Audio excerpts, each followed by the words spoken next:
Abdullah ibn Umar says, the Nabi sallallahu alaihi wasallam, he was mentioning the fitan, the trials, the different tests. He spoke a lot about that. The Prophet spent time with this. Then he says, until he mentioned the fitna of al-ahlas. So these are three fitan in this hadith that follow one after the other. And we're going to look at them because they describe the world where the Mahdi emerges. So the Prophet said, fitnat al-ahlas. Al-ahlas is the plural of al-hils. Hils is this cloth that you put on the back of the camel before you put the saddle or the hawdaj or whatever else you put. You usually put a cloth on the back of the camel, and that's between its skin and whatever wooden saddle or anything else you put there. So why did the Prophet call the fitna wal ahlas? Because anytime you look at a camel with a saddle on, there's a hils there. Yani it's always there and it's continuous. So from the name of the fitna, you get a clue as to the nature of the fitna. So it's continuous. It's always there. They said, "O Prophet of Allah, what is the fitna wal ahlas?" He said, it is going to be harabun wa harab wa harb. There's so much killing. When you see a person, you run away. You don't want to encounter them because they'll probably kill you. Lot of killing for whatever reason. Basically, it'll be wars. There'll be a lot of killing and people will stay away from each other. People will be robbing and looting each other. So this is fitnat al-ahlas. Then the Prophet says, then there's going to be a fitna, and the Prophet called it fitnat as-sarra. Some scholars said fitnat as-sarra because there's a lot of ease and good, and that's the naming. The other scholars said the enemy is pleased with this fitna that's afflicting the Muslims, so it's making them happy. That's why the Prophet called it fitna as-sarra. But it'll be due to a man who is from my family, yani his lineage traces back to the Prophet ﷺ. But then the Prophet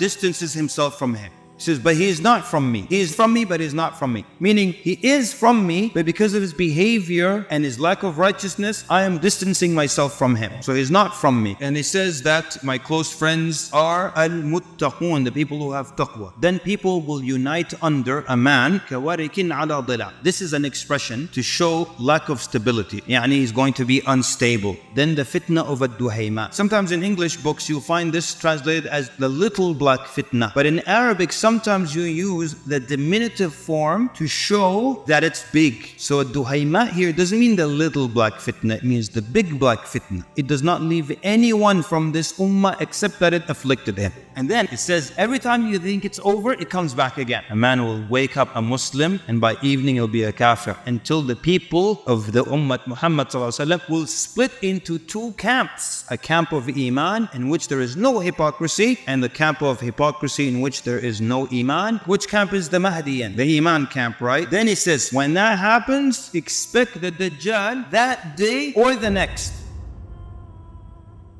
Before the Mahdi, other things happen. Before the Mahdi comes out, there is a Khalifa. When does this happen? Allah subhanahu wa ta'ala. Then the Khalifa dies. Then the three sons of this Khalifa, they fight over the treasures of the Kaaba. Some scholars said there might be actual treasure buried at that point under the Kaaba that they're fighting over. Or it could just indicate whoever is the Khalifa owns all the treasures and he's in charge of the Kaaba and he owns all the treasures of the wealth of the Ummah. A man seeks refuge at the Kaaba. He flees from Medina and goes to Mecca. Now the hadith are specifically vague. The scholar said some people had their eye on him or someone thought he was special or something, but people were after him. But we don't have any of the details. And then when he goes to Mecca, then an army is sent to attack him, and then the earth swallows up that army. When the earth swallows up that army, the Mahdi, first of all, almost overnight becomes a righteous person. Some scholars said he is just not religious at all, doesn't even pray. Others said he's just like a baseline Muslim. Then the hadith says Allah rectifies him in one night, becomes the most righteous religious person in the ummah.